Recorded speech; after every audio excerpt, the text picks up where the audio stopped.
Alhamdulillah, Prabowo Gibran setelah dilantik menjadi Presiden dan Wakil Presiden Republik Indonesia periode tahun 2024-2029,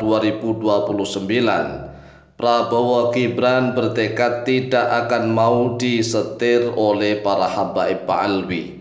Meskipun Habib Lutfi bin Yahya adalah orang nomor satu di dalam tim pemenangan tim kampanye nasional Prabowo Gibran.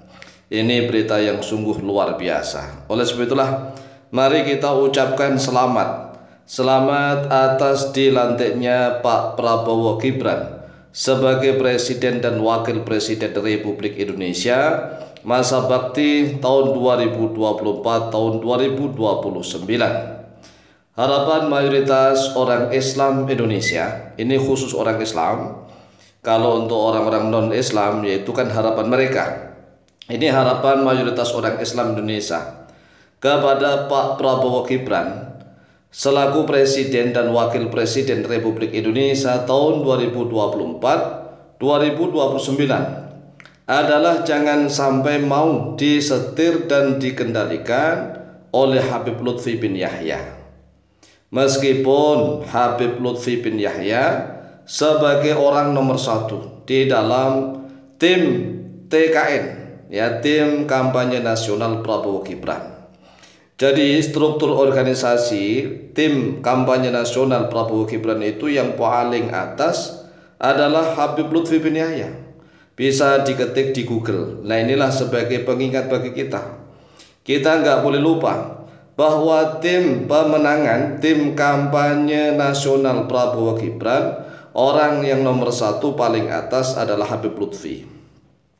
Nah, karena orang nomor satu di dalam TKN-nya Prabowo Gibran adalah Habib Lutfi, maka harapan kami sekali lagi, jangan sampai Pak Prabowo Gibran dalam hal urusan spiritual nih mau dibisik-bisik, menerima bisikan, mendengar bisikan, menjalankan bisikan dari Habib Lutfi bin Yahya.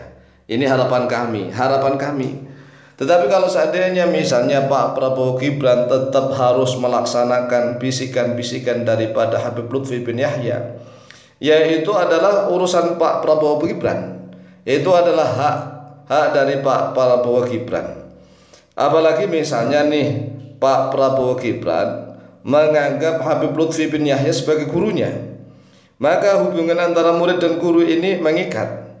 Oleh sebab itulah kami sebagai rakyat Indonesia punya harapan sangat besar kepada Pak Prabowo Gibran agar jangan selalu mendengar dan menuruti bisikan-bisikan dari Habib Lutfi. Mengapa?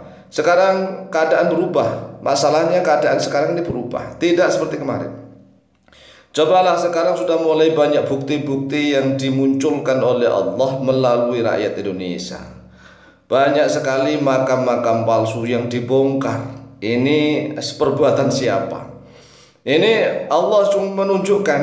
Jadi Allah sendirilah yang menunjukkan banyak sekali makam-makam palsu yang betul-betul meresahkan dan sudah dibongkar. Ya, karena jika Pak Prabowo ini Gibran mendengar dan melaksanakan bisikan-bisikan dari Habib Lutfi bin Yahya, maka para habaib Alwi yang lain yang dari Yaman ini akan semakin merajalela di Indonesia. Mereka akan semakin seenaknya merasa mendapatkan angin segar. Nah, mungkin sebagai bahan pertimbangan Pak Prabowo Gibran dalam hal kisruh nasab khususnya ini nggak boleh disepelekan. Karena kisruh nasab ini menyebabkan perpecahan di antara warga Nahdiyat. Kalau di Muhammadiyah atau di Persis atau di Wahabi itu sudah selesai dari dahulu. Jadi kalau di Persis, di Muhammadiyah, di Wahabi, mereka nggak mempercayai para habaib Alwi itu sebagai dzurriyyah Nabi Muhammad SAW. Sehingga di dalam Muhammadiyah, dalam Persis, di dalam Wahabi nggak ada kisruh, nggak ada kisruh antar warga mereka. Nah, kalau di NU ini kan masih memelihara. Sebagian orang masih mempercayai bahwa para habaib Alwi itu adalah dzurriyyah Nabi. Sedangkan setelah ada penelitian dari Kiai Imad, Kiai Haji Nur Ihya Salafi, kemudian dari teman-teman yang lainnya sudah memunculkan gejolak baru. Jadi permasalahan ini permasalahan baru, tidak sama dengan kemarin. Coba lihat saja permasalahan sebelum tahun 2024 dan setelah masuk ke 2024. Ini berbeda, sangat berbeda jauh. Oleh sebab itulah politik juga bisa berubah seiring dengan perubahannya keadaan. Karena yang merubah segala sesuatu itu hanya Allah. Hanya Allah yang mungkin kemarin ya para habaib itu memiliki pengaruh yang sangat besar di Indonesia. Nah sekarang ini tidak sebesar kemarin.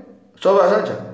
Nah tatkala misalnya pencalonan Pak Prabowo Gibran kemarin masih menggunakan jasa-jasa dari para habaib, ya masih wajar karena kemarin itu enggak seperti ini. Coba aja cek lagi, dicek di survei.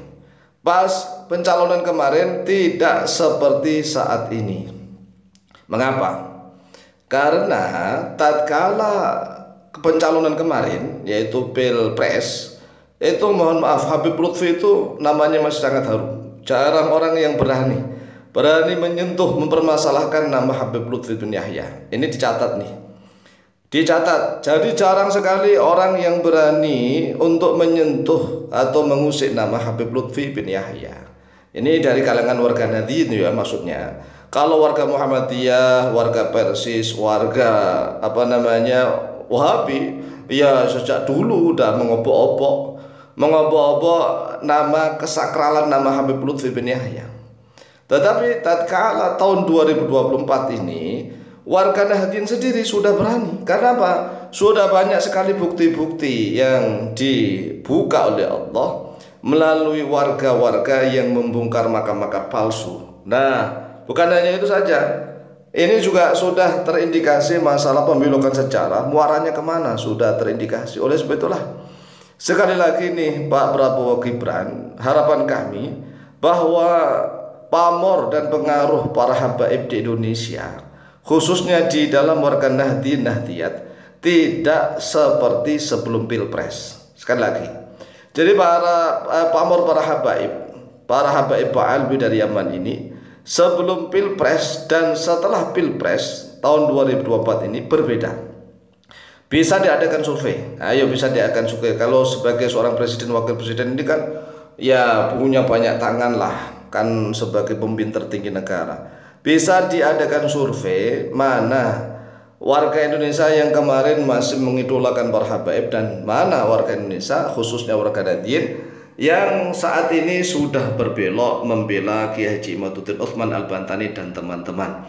Demikianlah harapan kami, semoga terkabul. Amin Allahumma amin. Lebih kurangnya mohon maaf. Wallahu taala a'lamu bishawab.